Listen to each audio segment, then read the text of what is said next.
예정됐습니다. 시청자 여러분 안녕하십니까. 6월 22일 금요일 밤 특집 뉴스라인입니다. 러시아를 국빈 방문 중인 문재인 대통령이 조금 전 블라디미르 푸틴 대통령과 한러 정상회담을 가졌습니다. 회담을 마친 두 정상은 잠시 후 공동 기자회견을 열고 회담에서 합의된 내용들을 발표할 예정입니다. 공동 기자회견이 이제 막 시작됐다는 소식이 들어와 있습니다. 네, 잠시 들어보시겠습니다.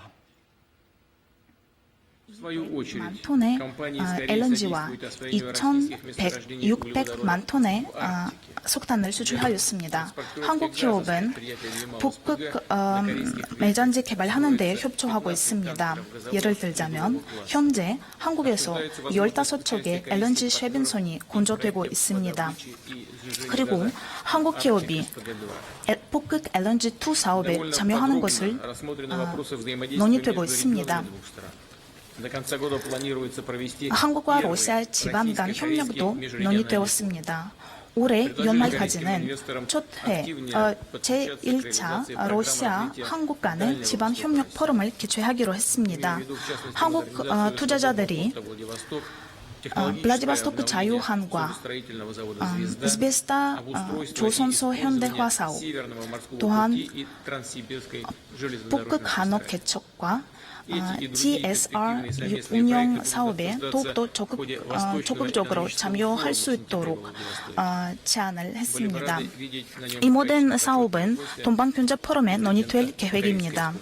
문재인 대통령님도 동방경제 포럼에 주민으로 참여하기를 바라고 있습니다. 물론 한로 문화 교류와 인적 교류를 언급하였습니다. 이 분야에서 협력이 금전적으로 발전해 나가고 있습니다. 매년 문화 축제와 문화날이 진행됩니다. 한국은 페테르부르크 문화 포럼에 초청 국가로서 참여하게 됩니다. 관광 교역도 크게 증가했습니다. 약 20만 명의 한국 관광객이 러시아를 방문하였고 작년 대비 16년 대비 약 60%가 증가하였습니다. 한국을 방문한 한국을 방문한 러시아의 관광객 또한도 약 17% 증가하였습니다. 국제 정세에 대해서 말씀드리겠습니다. 한반도 정세 안정화에 대해서 고무적이라고 생각합니다.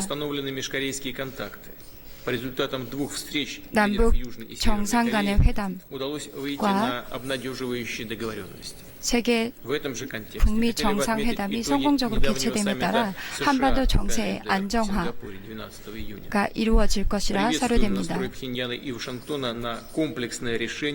그리고 북한과 미국 간의 정상회담이 성공적으로 이루어진 부분에 대해서도 환영하는 바입니다. 이러한 부분에서 한반도에는 평화, 안정, 항구적인 평화 정착이 될 것이라고 확신합니다.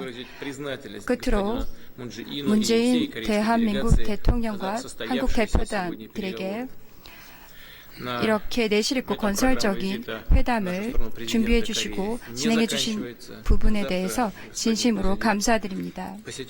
우리의 만남과 우리의 협력은 여기서 끝이 아니라고 생각합니다. 제가 알기로 내일 한국과 멕시코의 예선전이 치러지는데요. 굉장히 흥미롭고 재미있는 경기가 될 것이라고 생각합니다. 러시아에서 그리고 한국의 축구 팬들이 내일의 경기를 즐기시기를 진심으로 바랍니다. 그리고 문재인 대통령님과 정부 측 관계자 여러분들의 러시아와의 협력에 관한 관심에 대해서 진심으로 감사드립니다. 또한 올림픽 때 러시아 선수를 환대해 주신 것에 대해 감사의 말씀을 드리고 싶습니다.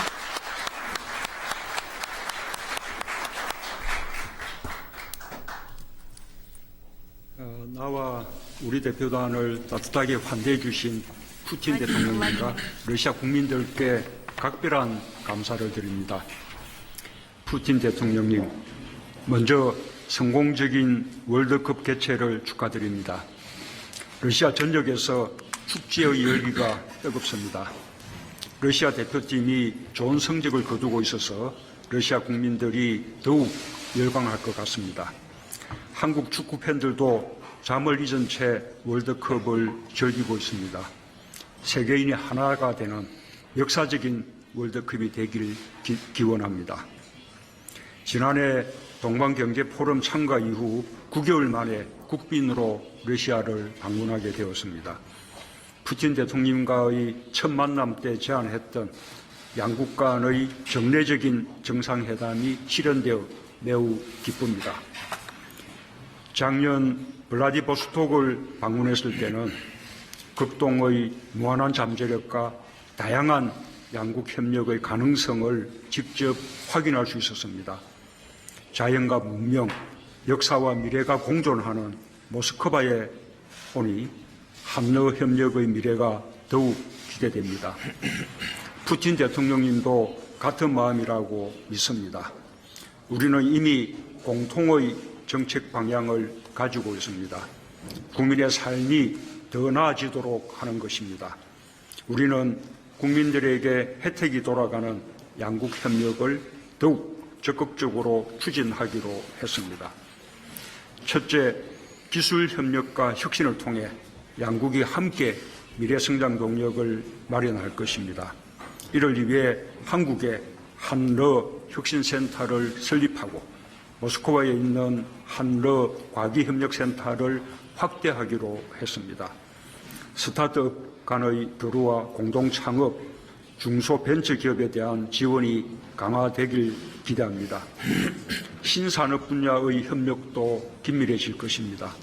다음 달 러시아 최대 혁신산업박람회인 이노포럼에 한국이 파트너국으로 참여하게 된 것을 매우 뜻깊게 생각합니다. 양국 간 산업, 투자와 혁신기술 분야에서의 협력이 보다 활성화되길 기대합니다. 아울러 양국이 서비스 투자 분야 FTA 협상 개시를 위한 국내 절차에 착수하게 된 것을 기쁘게 생각합니다. 이 모든 노력의 목표는 양국 국민들이 더 큰 경제적 혜택을 누리고 삶의 질을 높이는 것입니다. 특히 청년들을 위한 보다 좋은 일자리가 많이 마련되길 기대합니다.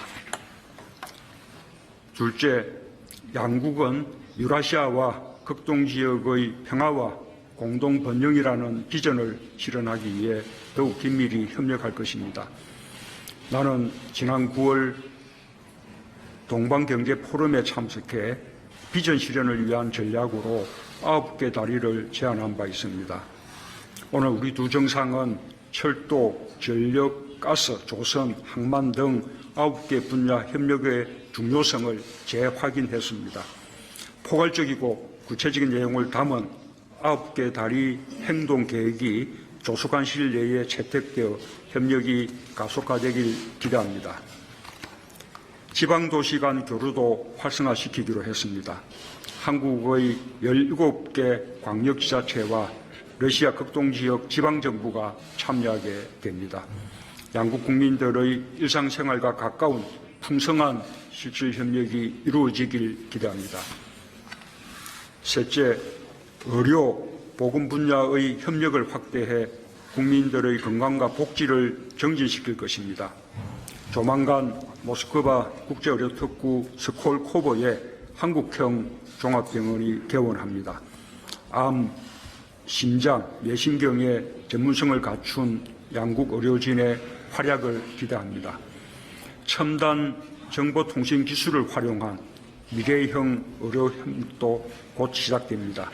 시베리아 횡단철도 객차 안에 설치된 모바일 진단기를 통해 원격으로 환자를 진료하게 될 것입니다. 양국의 지혜가 결합된 보건의료 협력으로 더 많은 생명을 구하게 되길 기대합니다. 또한 우리는 한반도와 유라시아가 함께 평화와 번영을 누리도록 소통과 협력을 강화해 나가기로 했습니다. 남북러 삼각협력 사업을 대비해 한러 양국이 우선할 수 있는 사업을 착실히 추진하기로 했습니다. 철도, 전력망, 가스관 연결에 대한 공동 연구가 그 시작이 될 것입니다. 얼마 전 우리나라가 국제철도 협력기구에 정회원으로 가입함으로써 미래철도 협력을 위한 기반이 마련되었습니다. 가입 과정에서 가장 큰 힘을 보태준 러시아에게 진심으로 감사드립니다. 마지막으로 국빈으로 초대해 주시고 따뜻하게 맞아주신 푸틴 대통령님과 러시아 국민들께 다시 한번 진심으로 감사 인사를 드립니다. 스파시바. 감사합니다.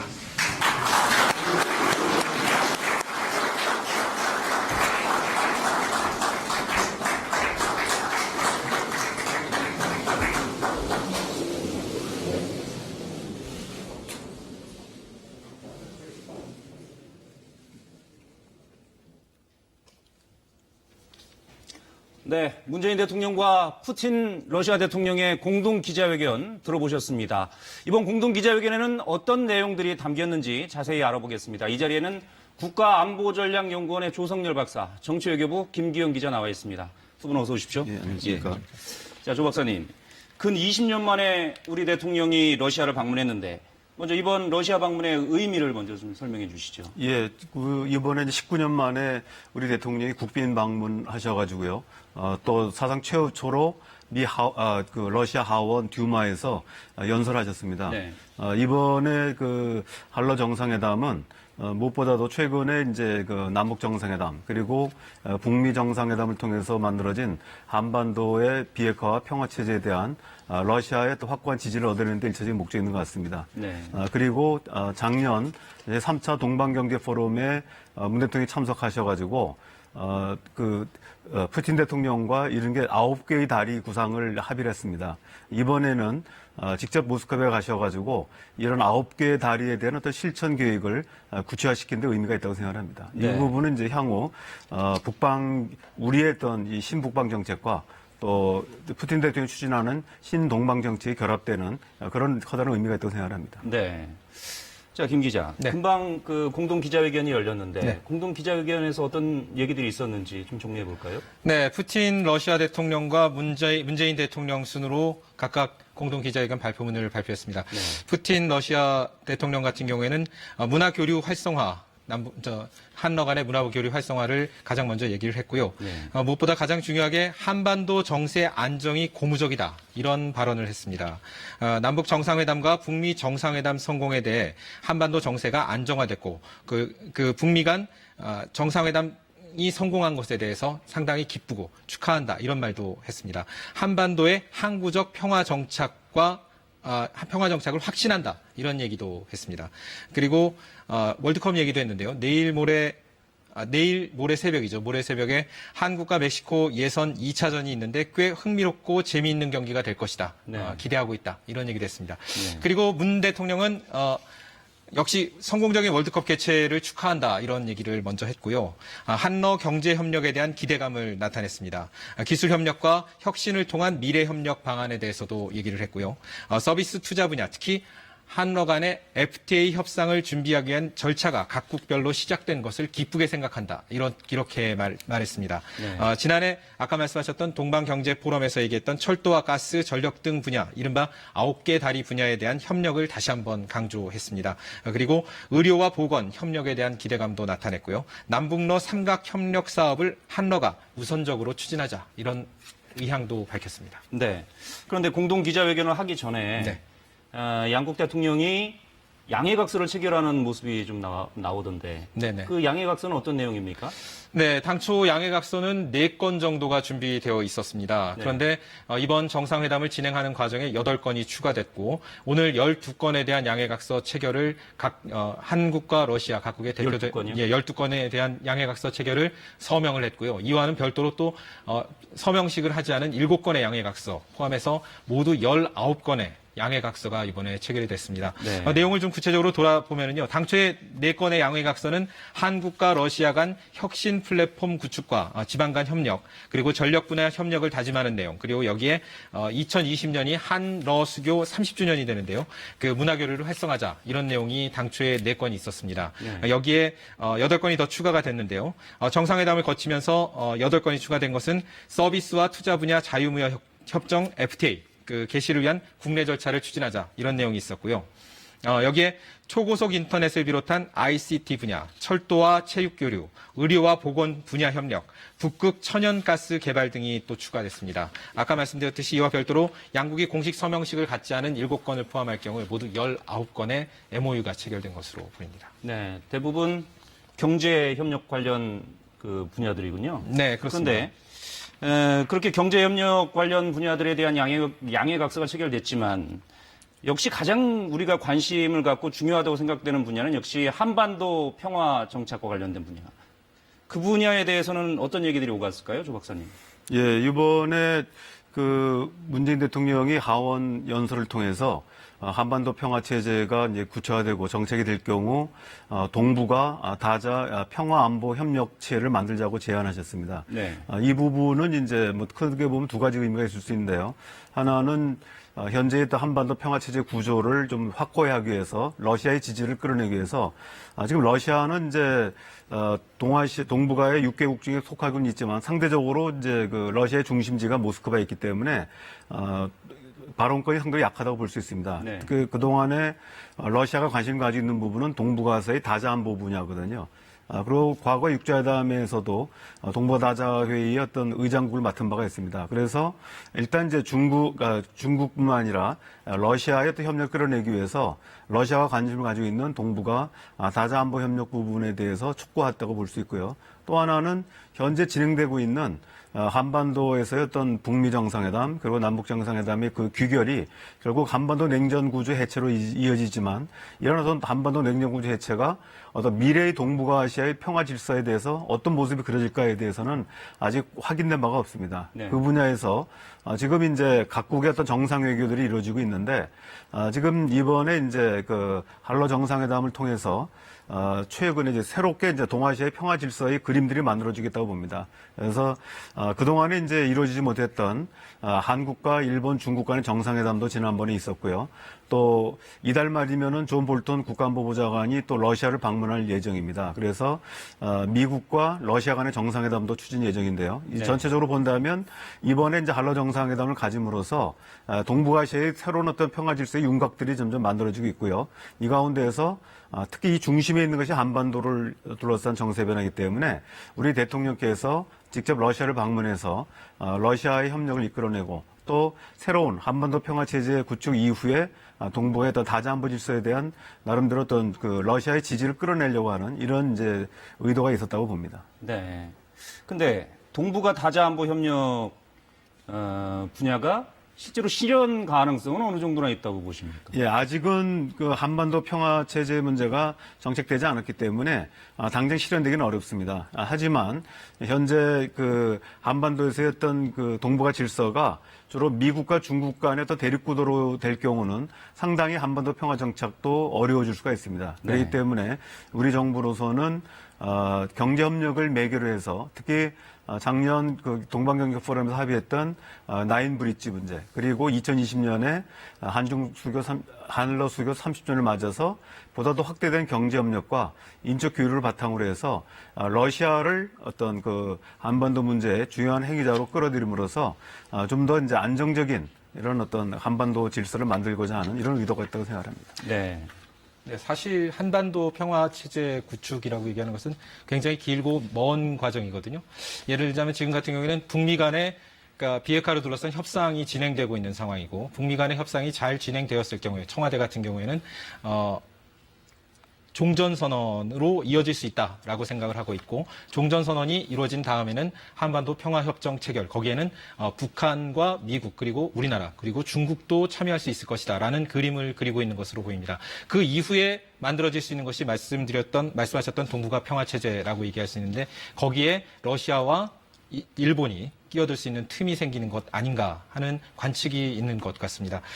문 대통령은 2단계에서 남북과 북미, 그 남북미 중 합의한 내용에 대한 담보 역할로 동북아 평화 안보 체제를 언급한 것으로 풀이되는데요.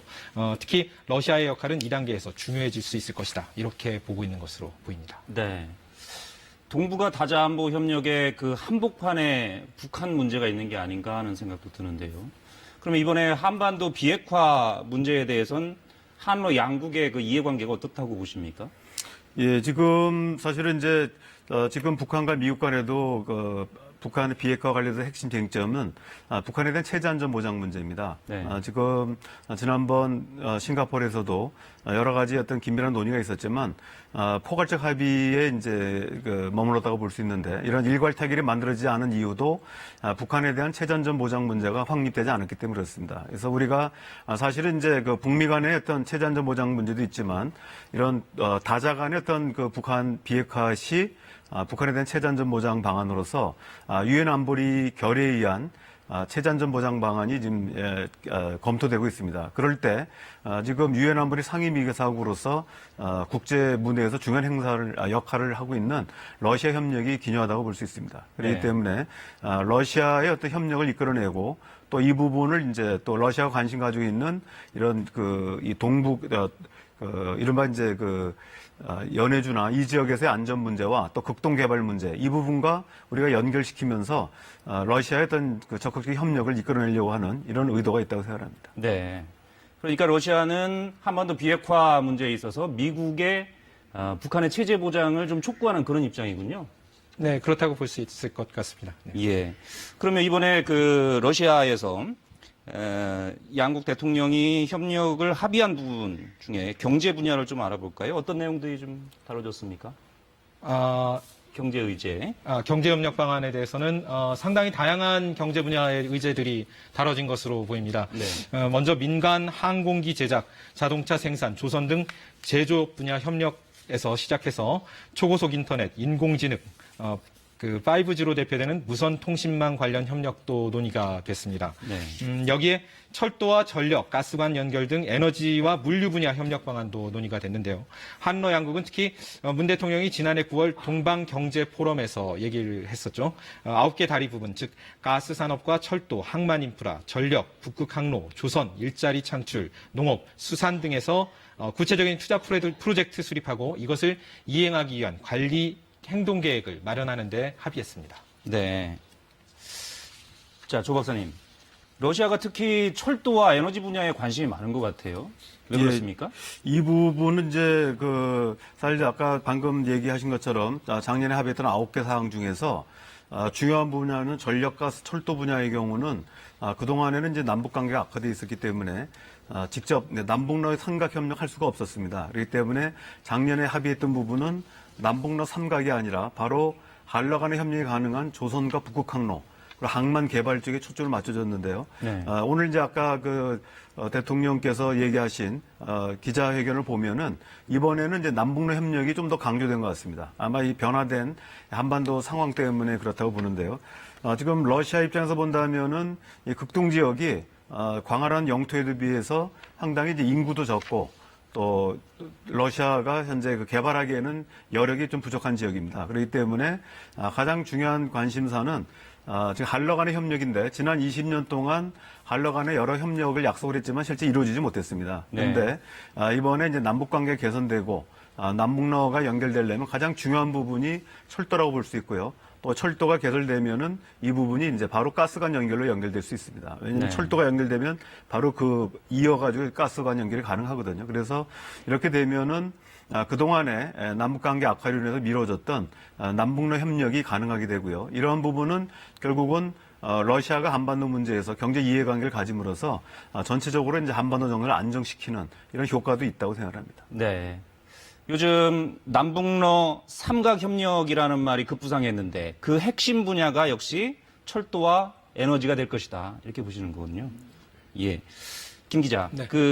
요번에 한러 간 FTA 문제도 논의가 됐지 않습니까? 네, 그렇습니다. 어떻게 진행됐습니까? 네, 문 대통령이 정상회담에 앞서 한러 비즈니스 포럼에 참가해서 기조연설을 했는데요. 이 자리에서 처음으로 공식화했습니다. 그리고 한러 간 공동성명에도 담겼고요. 네. 그리고 한러 정상이 발표하기 직전에 있었던 양해각서 체결, MOU도 체결을 했습니다. 서명도 했고요. 한러 FTA는 서비스와 투자 분야에서 시작하는데 현재는 한러 양국이 국내 절차에 각각 착수하자 이런 정도의 수준에 머물러 있습니다. 네. 한러가 공식적으로 협상을 시작하는 단계는 아직까지 아닌 것으로 봐야 될 것 같습니다. 문 대통령은 한국과 러시아 간 FTA가 상품 분야까지 또 확대되어서 상호 호혜적이고 포괄적으로 조속한 시일 내에 체결되기를 바란다. 이런 뜻도 밝혔습니다. 한러 FTA는 유라시아 경제연합과 자유무역협정 추진 과정에서 나온 것인데요. 유라시아 경제연합 회원국과 경제협력 기반을 강화하기 위한 방안으로 추진됐다는 게 정부의 설명입니다. 참고로 유라시아 경제연합은 러시아와 카자흐스탄, 벨라루스 등 5개 회원국으로 가입된 경제연합으로서 인구 1억 8천만 명, 그리고 GDP 1조 7천억 달러, 그 세계 천연가스 매장량의 20%, 그리고 석유 매장량의 15%를 갖고 있는 곳으로 지금 추정되고 있습니다. 네, 알겠습니다. 그 공동 기자회견을 하기 전에 어제였던가요? 문재인 대통령이 러시아 하원에서 연설을 했죠. 분위기가 상당히 좋았다고, 호응이 굉장히 높았다고 하던데. 예, 어땠습니까? 그렇습니다. 뭐 지금 하원 의원들이 연설이 끝난 뒤에 여러 번 기립박수도 있었고요. 네. 또 끝나고 또 그 문재인 대통령과 셀카를 찍는 이런 장면들이 나타났습니다. 아마 러시아에서도 또 문재인 대통령이 상당히 인기가 있는 게 아닌가 생각합니다. 그리고 특히 이번에 이제 주목되는 거는 이제 그 하원에서 연설했는데 이 부분에서는 작년 12월 달에 발족된 북방경제협력위원회와 좀 관련이 있는 것 같습니다. 특히 북방경제협력위원회 송영길 위원장이 개인적으로 이제 러시아에서 훈장도 받았고 또 하원 의장과도 굉장히 친밀한 관계에 있는 걸로 알고 있습니다. 그래서 그런 어떤 인연이 계기가 돼가지고 이번에 역사상 처음으로 하원에서 대통령 연설이 가능했던 것 같습니다. 네. 네, 조 의원님이 말씀하셨듯이 그 하원 연설은 약 18분 정도 계속됐는데요. 문 대통령이 연설하는 동안 7차례 정도 박수가 나왔습니다. 그리고 입장할 때와 퇴장할 때, 그리고 중간에 한번 모두 3차례 기립박수가 있었고요. 퇴장할 때는 약 30초 정도 굉장히 긴 기립박수가 있었고, 말씀하신 셀카를 찍고 그 하원 의원들과 이야기를 나누면서 문 대통령의 퇴장이 약 5분 정도 지연되기도 했었습니다. 예. 하원 연설에서 문 대통령이 주안점을 둔 부분은 어떤 부분입니까? 네, 문 대통령은 어제 연설에서 한국과 러시아 협력이 동북아 번영의 주춧돌이다. 이렇게 얘기를 했고요. 그 주춧돌을 놓기 위해서 끊임없이 진정을 갖고 노력해왔다라고 말을 했습니다. 그리고 한반도 평화와 공동 번영을 바란다는 뜻도 밝혔는데요. 특히 잇따른 정상회담을 거치면서 남북한과 미국은 전쟁과 적대, 어두운 시간을 뒤로하고 평화 협력의 시대로 나아가고 있다며 놀라운 변화에 러시아 정부와 국민의 적극적 지지와 협조가 큰 힘이 됐다고도 밝혔습니다. 네. 자, 지금 조 박사님, 한반도 비핵화와 남북 간 경제 협력 분야에 있어서도 러시아의 역할이 중요하겠죠. 어떻게 보십니까? 예, 그렇습니다. 지금 사실은 이제 그 러시아가 이 북한에 그 빌렸던 외화가 원래 한 110억 달러 되는데요.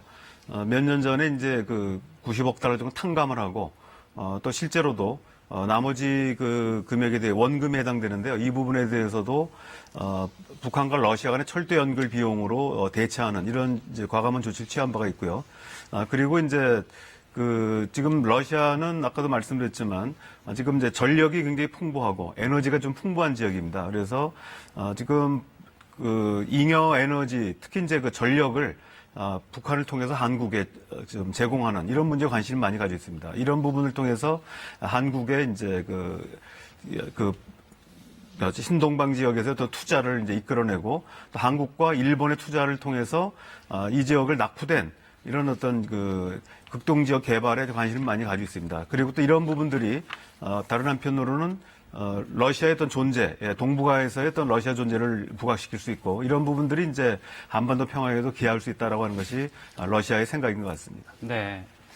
일단 가시적으로 가장 먼저 눈에 들어오는 거는 그 철도 연결 사업인 것 같아요. 남한에서 북한을 거쳐서 러시아를 지나가는 그 철도를 연결한다는 건데, 그러려면은 북한이 일단은 협조를 해야 되고, 근데 그 철도 건설 예정지에 대규모 북한군 주둔지가 또 있단 말이죠. 북한의 선택지는 뭐라고 보십니까? 예, 사실 그 문제 때문에 북한이 그동안 한국의 국제철도협력기구 정회원 가입을 반대해왔습니다. 그런데 최근에 이제 남북 관계가 화해 국면으로 조성되면서 얼마 전에 있었던 이제 국제철도협력기구 정회원에서 북한이 이제 지지를 해가지고 정식 가입을 하게 됐습니다. 아마 이 부분은 지금 이제 앵커가 얘기하셨던 군부대 주둔 문제 같은 경우도 북한이 좀 적극적으로 해결할 의지가 있는 것이 아닌가 생각을 하고요. 특히 이제 시베리아 종단 철도하고 한반도 철도의 연결 부분에서 이런 부분들이 이제 주로 지금 북한이 관심 가지고 있는 뭐 갈마지구 관광특구라든지 원산 또 청진 이런 지역들과 나선 지역 이렇게 연결이 되어 있기 때문에 아마도 북한은 이 지역에 대한 중점 개발을 위해서 일부 군사 시설들을 철수하지 않을까 이런 생각을 합니다. 네. 오늘 19년 만에 러시아를 국빈 방문한 문재인 대통령이 푸틴 대통령과 공동 기자회견을 했죠. 문재인 대통령의 공동 기자회견에서 문재인 대통령의 발언 내용 잠시 같이 다시 한번 들어보시죠. 나와 우리 대표단을 따뜻하게 환대해 주신 푸틴 대통령님과 러시아 국민들께 각별한 감사를 드립니다. 푸틴 대통령님, 먼저 성공적인 월드컵 개최를 축하드립니다. 러시아 전역에서 축제의 열기가 뜨겁습니다. 러시아 대표팀이 좋은 성적을 거두고 있어서 러시아 국민들이 더욱 열광할 것 같습니다. 한국 축구 팬들도 잠을 잊은 채 월드컵을 즐기고 있습니다. 세계인이 하나가 되는 역사적인 월드컵이 되길 기원합니다.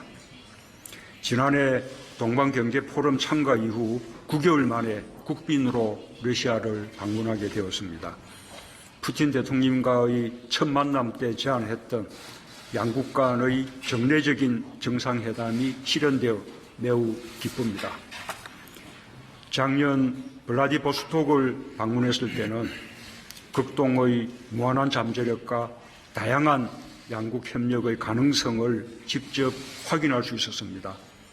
자연과 문명, 역사와 미래가 공존하는 모스크바에 오니 한러 협력의 미래가 더욱 기대됩니다. 푸틴 대통령님도 같은 마음이라고 믿습니다. 우리는 이미 공통의 정책 방향을 가지고 있습니다. 국민의 삶이 더 나아지도록 하는 것입니다. 우리는 국민들에게 혜택이 돌아가는 양국 협력을 더욱 적극적으로 추진하기로 했습니다. 첫째, 기술 협력과 혁신을 통해 양국이 함께 미래성장 동력을 마련할 것입니다. 이를 위해 한국에 한러 혁신센터를 설립하고 모스크바에 있는 한러 과기협력센터를 확대하기로 했습니다. 스타트업 간의 교류와 공동창업, 중소벤처기업에 대한 지원이 강화되길 기대합니다. 신산업 분야의 협력도 긴밀해질 것입니다. 다음 달 러시아 최대 혁신산업 박람회인 이노포럼에 한국이 파트너국으로 참여하게 된 것을 매우 뜻깊게 생각합니다. 양국 간 산업, 투자와 혁신기술 분야에서의 협력이 보다 활성화되길 기대합니다. 아울러 양국이 서비스 투자 분야 FTA 협상 개시를 위한 국내 절차에 착수하게 된 것을 기쁘게 생각합니다. 이 모든 노력의 목표는 양국 국민들이 더 큰 경제적 혜택을 누리고 삶의 질을 높이는 것입니다. 특히 청년들을 위한 보다 좋은 일자리가 많이 마련되길 기대합니다. 둘째, 양국은 유라시아와 극동지역의 평화와 공동 번영이라는 비전을 실현하기 위해 더욱 긴밀히 협력할 것입니다. 나는 지난 9월 동방경제포럼에 참석해 비전 실현을 위한 전략으로 9개 다리를 제안한 바 있습니다. 오늘 우리 두 정상은 철도, 전력, 가스, 조선, 항만 등 9개 분야 협력의 중요성을 재확인했습니다. 포괄적이고 구체적인 내용을 담은 9개 다리 행동 계획이 조속한 시일 내에 채택되어 협력이 가속화되길 기대합니다. 지방도시 간 교류도 활성화시키기로 했습니다. 한국의 17개 광역지자체와 러시아 극동지역 지방정부가 참여하게 됩니다.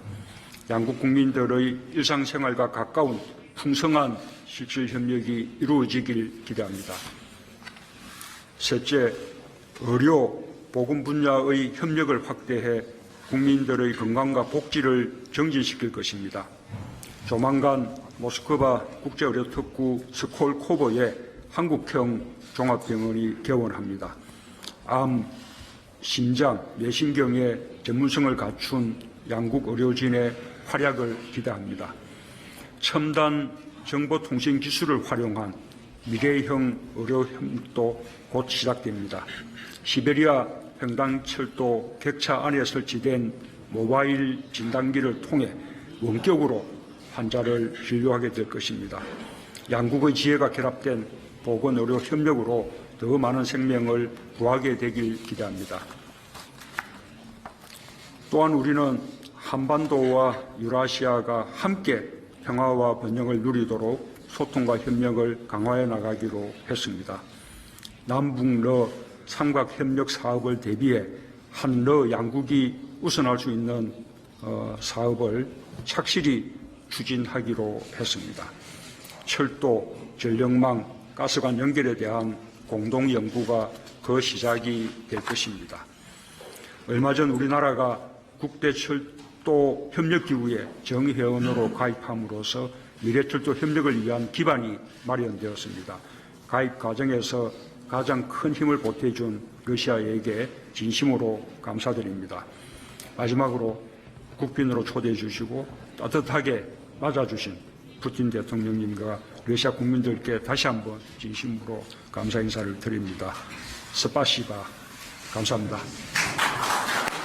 네, 한러 정상회담 공동 기자회견에서 문재인 대통령이 한 발언 내용 같이 들어보셨습니다. 푸틴 대통령은 그럼 어떤 얘기했을까요? 직접 들어보시죠. 존경하는 참석자 여러분, 문재인 대한민국 대통령과의 회담은 국빈 방문의 일환으로 진행되었습니다. 그리고 굉장히 건설적인 분위기 속에서 진행되었습니다. 우리는 양국 협력, 현황과 전망에 대해 상세하게 이야기 나누었습니다. 그리고 지역과 국제 현안에 대해서 이야기 나누었습니다. 그리고 한국과 러시아 간의 극동개발 협력에 관한 향후 계획에 대해서도 이야기 나누었으며 관련 정부 부처 간 양해각서 체결식이 있었습니다. 대한민국은 한국에 있어서 전략적 협력 파트너 국가입니다. 우리 양국 관계는 다양한 계획 속에서 진행되고 있으며 우호 선인 내 관계를 기반으로 진행되고 있습니다. 회담 내에서 우리는 양국 경제 협력 발전에 대해서 확인할 수 있었습니다. 작년 대비 27% 교역량이 증가했습니다. 그리고 올해 1월에서 4월까지 또 6.4%가 증가했습니다. 아태 지역에서 한국은 러시아에 있어 두 번째로 교역량이 많은 국가입니다. 러시아에 있어서 한국의 이니셔티브는 그리고 한국 투자액은 20억 달러 이상입니다. 그리고 러시아 내수 시장에는 150여 개의 대기업 한국 대기업이 활동하고 있습니다. 다양한 분야에서 종사하고 있습니다. 호텔과 농업, 식품, 전기, 전자, 자동차 등에 걸쳐서 여러 분야에서 종사하고 있습니다. 러시아와 한국은 에너지 분야에서도 적극적으로 협력하고 있습니다. 그리고 약 200만 톤의 LNG 천연가스를 수입한 바 있습니다. 이렇듯 한국은 러시아에 있어 중요한 에너지 수입 국가입니다. 그리고 현재 한국에서는 야말 LNG 프로젝트에서 생산된 가스를 수송할 LNG 세빙선 15척이 건조 중에 있습니다.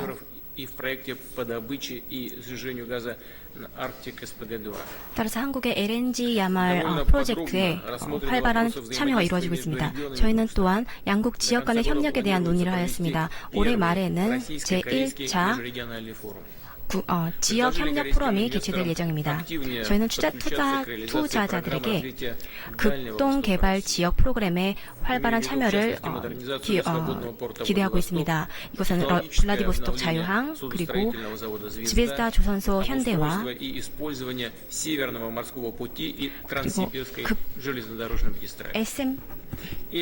극동항로, 북극항로 개발 등의 한국의 참여를 기대하고 있습니다. 또한 올해 9월에 개최될 동방경제포럼에서 귀빈으로서 문재인 대통령님과 그리고 한국 기업들의 참여했으면 좋겠습니다. 저희는 또한 문화 교류에 대한 논의도 하였습니다. 저희가 평가하기에는 현재 매우 긍정적으로 교류가 이루어지고 있습니다. 페스티벌과 그리고 문화의 날을 계획하고 있습니다. 한국은 상트페테르부르크에서 열리는 문화 포럼에 초청될 예정입니다. 2017년도에는 약 26만 명의 한국 관광객이 러시아를 방문했습니다. 작년보다 약 16% 증가했으며 그리고 러시아인의 관광객도 많이 증가했습니다. 17% 이상 증가했습니다. 또는 23만 명입니다. 국제 현황을 논의하였습니다. 저희는 한반도의 문제를 논의하였습니다. 최근 한반도의 현안은 개선되고 있다는 것을 저희가 보았으며 대화가 다시 재개되며 그리고 정상 간의 회담이 있었으며 그리고 긍정적인 결과물을 받았습니다. 또한 그리고 북한과 미국 정상이 극적으로 만나 한반도 정세 안정화에 있어서 긍정적인 부분으로 나아가고 있다고 생각합니다. 그렇기 때문에 이러한 모든 변화들이 한반도의 긴장을 완화하고 영내 모든 국가에게 항구적 평화, 제재 정착에 좋은 영향을 미칠 거라고 생각합니다. 저는 개인적으로 문재인 대통령과 한국 대표단에게 진심으로 감사드립니다. 오늘 이 회담이 끝이 아니라 제가 알기로는 문재인 대통령께서 한국과 멕시코전을 관람하실 것으로 알고 있습니다. 제가 확신하건대 이 경기 자체가 굉장히 흥미롭고 잊을 수 없는 러시아 월드컵에 있어서 한국 축구 팬들도 즐기시기를 진심으로 바랍니다. 다시 한번 끝으로 문재인 대통령과 한국 대표단 그리고 대한민국 행정부에 우리가 평창 동계 올림픽에 참석했을 때 우리 러시아 대표단들에게 따뜻한 마음으로 환대해 주신 점에 대해서 진심으로 다시 한번 감사드리고 싶습니다. 감사합니다. 네, 이렇게 문재인 대통령에 이어서 푸틴 대통령 발언까지 차례로 들어보셨는데 조 박사님 마지막으로 이번 한러 정상회담 이후 남겨진 과제 정리해 주신다면요? 예, 이번에 합의된 한러 경제협력이 현실적인 이행으로 이어지기 위해서는 무엇보다도 유엔 안보리의 대북 제재가 완화돼야만 이런 경제협력이 이어질 수 있습니다. 네. 그리고 그렇게 하기 위해서는 이제 한반도 비핵화가 촉진돼야 되는데요. 이런 한반도 촉진을 위해서도 또다시 러시아의 협력이 필요합니다. 러시아는 유엔 안보리 상임이사국이고 또 육제회담 과거 이제 한반도에서 이제 동북아 평안보 그룹 의장국이었기 때문에 그래서 러시아의 어떤 적극 협력이 이루어진다면 한편으로 한반도 비핵화가 촉진되고 다른 한편으로는 한러 협력도 완수되지 않을까 생각합니다. 네, 알겠습니다. 두 분 오늘